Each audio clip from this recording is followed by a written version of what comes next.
ఇలా పెద్ద పెద్ద చేస్తున్న కదయ్యా. ఇవాళ మా స్పెషల్ ఏంటో తెలుసా? పచ్చెనపప్పు గోంగూర కూరమీర. అదిగో మా ఫ్రెండ్ ఏమో గోంగూర చికెన్. ఎలా ఉందో టేస్ట్ చేసి చెప్పనా? రండి మీరందరు భోజనానికి. మా భోజనం అయితే తినేస్తున్నాం మేము.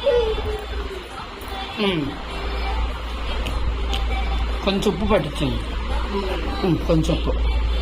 బాగుందండి, చాలా టేస్ట్గా ఉంది. ఉప్పు ఎక్కువైతే తట్టుకోలేము, తక్కువైతే కొంచెం అయినా కలిపోవచ్చులే, పర్లా.